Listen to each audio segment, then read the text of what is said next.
ಹೇಳಿದ್ಮೇಲೆ ಎಲ್ಲ ತಾವು ಮಾತಾಡೋದು ನಿಲ್ಸಿದ್ರಿ ಸರ್. ಈಗ ಶಾಸಕರುಗಳು ಶುರು ಮಾಡಿದಾರಲ್ಲ ಏನು ಸರ್, ಈಗ ರಾಮನಗರ ಶಾಸಕರು CM ಮಾಡೋದು ಹೈಕಮಾಂಡ್ ಶಾಸಕರ ಅಭಿಪ್ರಾಯ ಕೇಳಬೇಕಾಗಿಲ್ಲ ಅಂತ ಹೇಳಿದ್ದಾರೆ. ಕಡೂರು ಶಾಸಕರು ಮಾತಾಡಿದ್ದಾರೆ ಸರ್. ನಾನು ನೋಡಲಿಲ್ಲ, ನಾನು ಗಮನಿಸಲಿಲ್ಲ.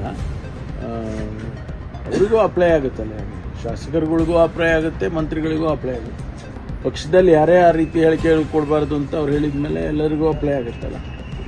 ಸೊ ಅವ್ರಿಗೂ ಮತ್ತೆ ಹೇಳ್ತಾರೆ ಕಾಣುತ್ತೆ. ಅವ್ರಿಗೂ ನೋಡಪ್ಪ ಹಿಂಗೆಲ್ಲ ಹೇಳಿದ್ದಾರೆ, ನೀವೆಲ್ಲ ಹೇಳ್ಬಾರ್ದು ಅಂತ ನಾವು ಹೇಳ್ತೀವಿ. ಹೈಕಮಾಂಡ್ ಆಯ್ಕೆ ಮಾಡುತ್ತೆ CM, ಶಾಸಕರು ಸೇರಿ ಆಯ್ಕೆ ಮಾಡೋದು ಎರಡೂ ಮಾಡ್ತಾರೆ. ಫಸ್ಟು ಅವ್ರ ಒಪಿನಿಯನ್ ತೊಗೊತಾರೆ ಶಾಸಕರದು, ಆನಂತರ ಅವ್ರು ತೀರ್ಮಾನ ಮಾಡ್ತಾರೆ. ಯೂಶ್ವಲಿ ಹಂಗೆ ಮಾಡೋದು, ಫಸ್ಟು ಒಪಿನಿಯನ್ ತೊಗೊಳ್ತಾರೆ, ಅದರಲ್ಲಿ ಮೆಜಾರಿಟಿ ಮತ್ತು ಬೇರೆ ಬೇರೆ ವಿಚಾರಗಳು ಅದನ್ನೆಲ್ಲ ಹೈಕಮಾಂಡ್ನವ್ರು ಪರಿಶೀಲನೆ ಮಾಡಿ ಅನೌನ್ಸ್ ಮಾಡ್ತಾರೆ. ಈಗ 1 ವರ್ಷ 8 ತಿಂಗಳಾಗ್ತಾ ಬಂದು ಸರ್ಕಾರ ಬಂದು ನಿಗಮ ಮಂಡಳಿ ಸದಸ್ಯರಿಗೆ ತಮ್ಮದೇ ಸಮಿತಿ ಮಾಡಿದ್ದಾರೆ, ಇನ್ನೂ ಫೈನಲ್ ಆಗಿಲ್ಲ. ಕಾರ್ಯಕರ್ತರು ಇನ್ನೂ ನಮ್ಗೆ ಅಧಿಕಾರ ಸಿಕ್ಕಿಲ್ಲ ಅಂತ ಹೇಳ್ತಾರೆ. ನನಗೆ ಜವಾಬ್ದಾರಿ ಕೊಟ್ಟಿದ್ದರು, ನಾನೀಗಾಗಲೇ ಅದನ್ನು ಫೈನಲೈಸ್ ಮಾಡಿ ಮಾನ್ಯ ಅಧ್ಯಕ್ಷರಿಗೆ ಮತ್ತು ಮುಖ್ಯಮಂತ್ರಿಗಳಿಗೆ 1 ತಿಂಗಳ ಮೇಲೆ ಆಯಿತು ಕೊಟ್ಟು.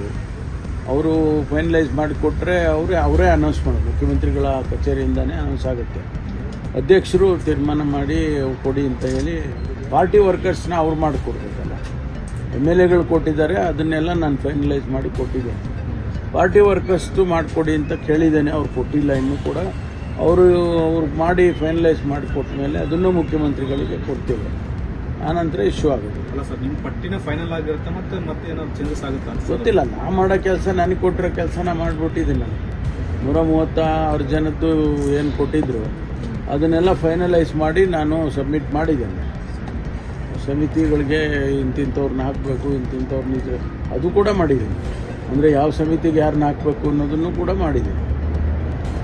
ಮುಖ್ಯಮಂತ್ರಿಗಳ ಜೊತೆಗೆ ಮೈಕ್ರೋ ಫೈನಾನ್ಸ್ ಬಗ್ಗೆ ಸಭೆ ಆದ್ಮೇಲೂ ಕೂಡ ಸಾಕಷ್ಟು ದೌರ್ಜನ್ಯಗಳು ನಡೀತಾನೆ ಇದಾವೆ. ಅಂದ್ರೆ ಪೊಲೀಸರಿಗೆ ಇನ್ಸ್ಟ್ರಕ್ಷನ್ಸ್ ಆಗಿರ್ಲಿಲ್ವಾ ಅವತ್ತು ಇಲ್ಲ, ಪೊಲೀಸರಿಗೆಲ್ಲ ಒಂದೇನಾಗ್ತದೆ ಅಂತಂದರೆ, ಪೊಲೀಸಿಗೆ ಯಾರಾದರೂ ಕಂಪ್ಲೇಂಟ್ ಕೊಡ್ಬೇಕು ಹಿಂಗಾಗಿದೆ ಅಂತ ತಕ್ಷಣ ಅವರು ಆ್ಯಕ್ಟ್ ಮಾಡ್ತಾರೆ. ನಾವು ಅದನ್ನೇ ಅವ್ರಿಗೆ ಇನ್ಸ್ಟ್ರಕ್ಷನ್ ಕೊಟ್ಟಿದ್ವಿ, ಇಮಿಡಿಯೇಟಾಗಿ ರೆಸ್ಪಾಂಡ್ ಮಾಡಬೇಕು ಅಂತೇಳಿ.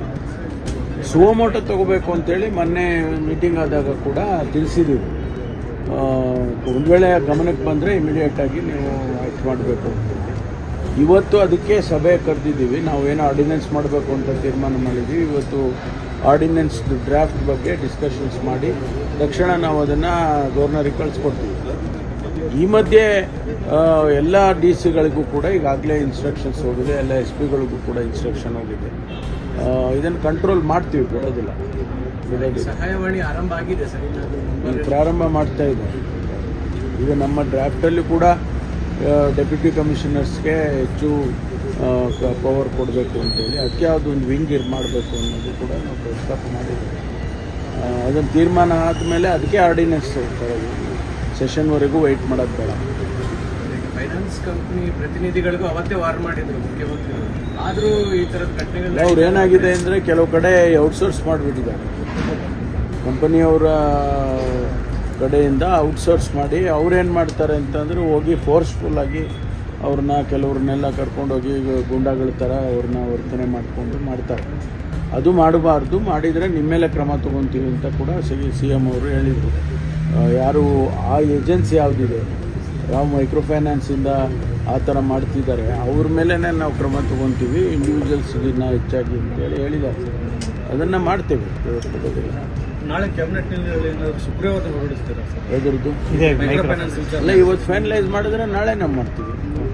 ಇವತ್ತು ನಾವು ಅದಕ್ಕೆ ಮೀಟಿಂಗ್ ಕರೆದ್ರೆ HK ಪಾಟೀಲ್ರು ಲಾ ಮಿನಿಸ್ಟ್ರಿಗೆ, ಅವ್ರಿಗೆ ಲಾ ಮಿನಿಸ್ಟ್ರು, ರೆವಿನ್ಯೂ ಮಿನಿಸ್ಟ್ರು, ಲಾ ಮಿನಿಸ್ಟ್ರು, ಹೋಮ್ ಮಿನಿಸ್ಟ್ರು 3 ಜನ ಇವತ್ತು ಫೈನಲೈಸ್ ಮಾಡ್ತೀವಿ.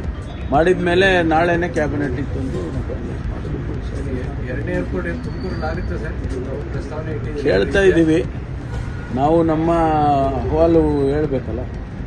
ನಮಗೇನೆಂದರೆ ಆ ಭಾಗದಲ್ಲಾದರೆ ಸುಮಾರು ನಾರ್ದರ್ನ್ ಕರ್ನಾಟಕದಿಂದ ಬರೋರಿಗೆಲ್ಲ ಅನುಕೂಲ ಆಗುತ್ತೆ. 22 ಡಿಸ್ಟ್ರಿಕ್ಟು ಬರುತ್ತೆ, ತುಮಕೂರು ಅದು ಹೋಗುತ್ತೆ. ಆ ಭಾಗದಲ್ಲಾದರೆ ಬೇಗ ಅವರಿಗೆ ಅನುಕೂಲ ಆಗುತ್ತೆ. ಆಮೇಲೆ ಕನೆಕ್ಟಿವಿಟಿ ಕೂಡ ಈಗಿರುವ ಏರ್ಪೋರ್ಟ್, ಇಂಟರ್ನ್ಯಾಷನಲ್ ಏರ್ಪೋರ್ಟಿಗೂ ಕನೆಕ್ಟ್ ಮಾಡ್ಕೋಬೋದು ಅಂತ ಅವರು ಟೆಕ್ನಿಕಲಿ ಏನು ಮಾಡ್ತಾರೆ ನೋಡಬೇಕು. ನೀವು ಮೆಟ್ರೋ ಬರ ಕೇಳಿದ್ರಿ ಸರ್ ಅದೇನು ಮೆಟ್ರೋದ್ರು ನಡೀತಾ ಇದೆ. DPR ಇನ್ನೂ ಫೈನಲೈಸ್ ಆಗಿಲ್ಲ. DPRಗೆ ಹೈದರಾಬಾದ್ ಕಂಪನಿ ಕೊಟ್ಟಿದ್ದಾರೆ, ಅವರು DPR ಇನ್ನೂ ಸಬ್ಮಿಟ್ ಮಾಡಿಲ್ಲ. ಮಾಡಿದ ಮೇಲೆ ತೀರ್ಮಾನ ತಗೊಳ್ತೀವಿ. PPP ಮಾಡಲ್ನಲ್ಲಿ ಸರ್ಕಾರದ್ದೇನು ಇನ್ವೆಸ್ಟ್ಮೆಂಟ್ ಇರಲ್ಲ. ಅದರ ನಂತರ DPR ಬಂದ ನಂತರ ಗೌರ್ಮೆಂಟ್ ಆಫ್ ಇಂಡಿಯಾಗೆ ಪರ್ಮಿಷನ್ ಕೇಳಬೇಕಾಗುತ್ತೆ. ಯಾಕೆಂದರೆ ನಾವಲ್ಲಿ ರೋಡಿನ ಮಧ್ಯದಲ್ಲಿ ಹೋಗೋದಾದರೆ ಮೀಡಿಯನ್ನಲ್ಲಿ ಅವ್ರು ಪರ್ಮಿಷನ್ ಕೊಡಬೇಕಾಗುತ್ತೆ. ಅದು ಸಾರ್ವಜನಿಕವಾಗಿ ಮಹಿಳೆಯರ ಹೊರಗೆ ಕಟ್ಟಿ ಕಳಿಸಿದ್ದಾರೆ ದೇವದುರ್ಗದಲ್ಲಿ. ಅದು ನನ್ನ ಗಮನಕ್ಕೆ ಬಂದಿಲ್ಲ. ಪೊಲೀಸ್ನವರು ಅಲ್ಲಿ ಕ್ರಮ ತಗೊಳಕ್ಕೆ ಹೇಳ್ತೀವಿ. ಅವೇ ಹೇಳೋ ಅಗತ್ಯ ಇಲ್ಲ, ಅವ್ರು ಮಾಡ್ತಾರೆ. ಒಂದು ವೇಳೆ ಮಾಡಿಲ್ಲ ಅಂತಂದರೆ ಯಾಕೆ ಮಾಡಿಲ್ಲ ಅಂತ ಕೇಳ್ತೀವಿ. ಸರ್, ಮೂಡ ಕೇಸ್ನಲ್ಲಿ CBI ಇದೆಲ್ಲ ಎನ್ಕ್ವೈರಿ ವಿಚಾರಣೆಯಾಗಿ ರಿಸರ್ವ್ ಇಟ್ಟಿದ್ದಾರೆ. ಸೊ ಮುಂದಿನ ಪ್ರೋಸೆಸ್ಗಳು ನೆಕ್ಸ್ಟ್ ಕಾನೂನಾತ್ಮಕ ಅಲ್ಲ, ಅಲ್ಲಿ ಪ್ರಕಟಣೆ ಆಗಲಿ ಅಲ್ಲ. ಆರ್ಡರ್ ಆಚೆಗೆ ಬಂದ ಮೇಲೆ ತಾನೇ ಗೊತ್ತಾಗುತ್ತೆ. ರಿಸರ್ವ್ ಮಾಡಿದ್ದಾರೆ ಅಂದಮೇಲೆ ಅದು ನಾವು ಕಾಯ್ದು ನೋಡಬೇಕು. ಅದು ಆಚೆ ಬಂದ ಮೇಲೆ ಏನು ಅದು ಮುಂದಿನ ಬೆಳವಣಿಗೆ ಏನು ಅಂತ ಹೇಳಿ ಎಲ್ಲ ನಾಯಕರು ಸಿದ್ದರಾಮಯ್ಯನವರ ಬೆನ್ನಿಗೆ ನಿಂತ್ಕೊಳ್ತಾರೆ ಅಂತ. ಎಲ್ಲ ನಾಯಕರು ಸಿದ್ದರಾಮಯ್ಯನವ್ರ ಬೆನ್ನಿಗೆ ನಿಂತ್ಕೊಳ್ತಾರೆ. ಯಾಕಂದ್ರೆ ಡೇ ಒನ್ನಿಂದ ರಾಜಕೀಯ ಅಂತ ಹೇಳ್ತು ಕೊಡ್ತಾ ಇದ್ರು. ಹೌದಲ್ಲ, ನಾವೆಲ್ಲ ಹೇಳ್ತಾನೆ ಬಂದಿದ್ದೀವಲ್ಲ, ಇದು ರಾಜಕೀಯ ಪ್ರೇರಿತ, ಇದು ರಾಜಕೀಯದ ದುರುದ್ದೇಶ ಇಟ್ಕೊಂಡು ಮಾಡ್ತಾ ಇದ್ದಾರೆ BJP ಅವರು ಅಂತ ಹೇಳಿದ್ದೀವಲ್ಲ. ಅವ್ರ ಹಿಂದೆ ನಿಂತ್ಕೊಳ್ತೀರಾ? ಅದೇ ಹೇಳಿದ್ವಿ, ಅದರಲ್ಲಿ ಏನು ಹೇಳೋ ಪ್ರಶ್ನೆನೇ ಇಲ್ಲ.